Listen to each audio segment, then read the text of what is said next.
እኔ ካስከሬን ላይ ፈርቃን ይዝማ አባቴ ይደብራል። ይደብራል፣ በጣም ይደብራል።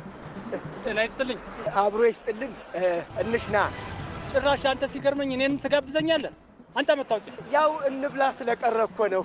ለመሆኑ መንገድ ላይ መሽናት ምን እንደሚያስቀጣ ታውቃለህ? ገንዘብ መቋጠር እንጂ ሽንት መቋጠር በሽታ እንደሆነ አውቃለሁኝ። ቀልደኛ ነህ እባክህ። ባለምጡቅ አይምሮ ባለቤት። ስለ አድናቆቱ በጣም ነው የማመሰግነው። ከወደድከው አከራየዋለሁ። በየቦታው ደረጃቸውን የጠበቁ መጸዳጃ ቤቶች ተሰርተዋል። አንተ ትልቅ ሰው ነህ፣ እንዴት እዚህ ትሸናለህ? ምን ታካብዳለህ እንዴ? መንገድ ላይ ሸንታ አታውቅም እንዴ? አንተን መሽናት ክልክል ነው እያልኩ እንዴት እኔ እሸናለሁ? ለማንኛውም እንደዚህ አይነት ነገር እኔ አድርጌ አላውቅም። አንተ ከውጭ ነው የመጣኸው ማለት ነው። ዲያስፖራ ነገር ነህ። አታሹፍ፣ ትቀልዳለህ እንዴ? ቀልደኛውማ አንተ ነህ። እንኳን እዚህ እናታችን ጀርባ ላይ ስንሸና ነው ያደግነው። ይሄ እናት ጀርባ አይደለም፣ የህዝብ መናፈሻ ነው።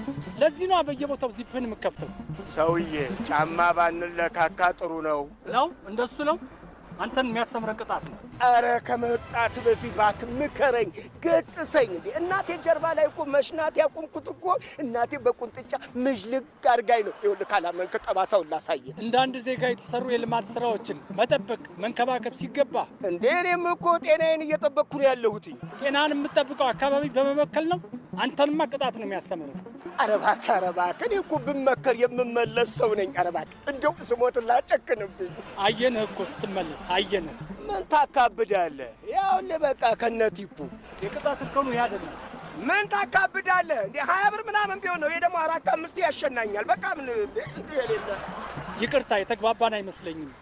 የወጣው የቅጣት አዋጅ 2000 ብር ነው። ሽንቴን ስለሸናው የተከለከለ ቦታ በመሽናትህ ነው። ይልቁንም በኮሪደር ልማትና በወንዞች ዳርቻ መሽናት 2000 ብር ያስቀጣል።